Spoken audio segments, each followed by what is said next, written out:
কথা আছে ইংরেজিতে নো গ্রোথ ইজ আনএক্সপেক্টেড। পরিবর্তন আমরা চাই, কিন্তু সব পরিবর্তন কিন্তু পরিবর্তন নয়, এটা বুঝতে হবে। 24শে জুলাই অগাস্ট এসেছিল, আজকে 25শে জুলাই অগাস্টে আমাদের প্রায় 3 বছর।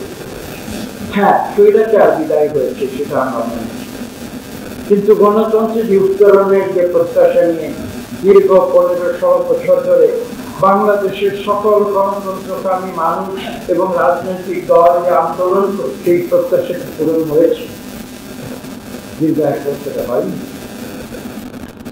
কেন?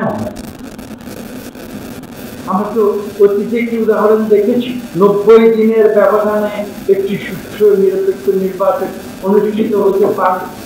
আমাদের চোখের সামনে সেই উদাহরণ রয়েছে, এবং সেই নির্বাচন তো বাংলাদেশের 54 বছরের ইতিহাসে এখনো সম্ভবত সবচেয়ে শ্রেষ্ঠ নির্বাচন বলে বিবেচিত। তাহলে এই প্রশ্নকে আমরা করতে পারি না যে দীর্ঘ 1 বছরের ব্যবধান কেন আমরা সেই উত্তরণ সম্পূর্ণ করতে পারি? আজকে আমাদের জবাবদিহি করার প্রয়োজন রয়েছে। আমরা শুধু শ্রদ্ধা জানিয়ে বাংলাদেশের 18 কোটি মানুষকে সন্তুষ্ট করতে পারবো আমার ক্ষেত্রে।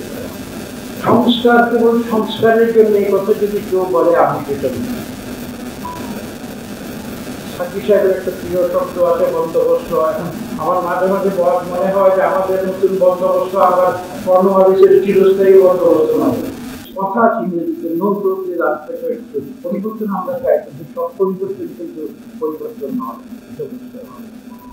আপনাদের মনে আছে 11 করে ঢাকার প্রধান সড়কে অনেক বড় বড় পোস্টার ব্যানার দেওয়া হয়েছিল, এবং সেখানে কি করছি তারা এই ব্যানারগুলো দিয়েছিল, তারা সেখানে লিখেছিল যে সবকিছু বলতে দাও পারবে না।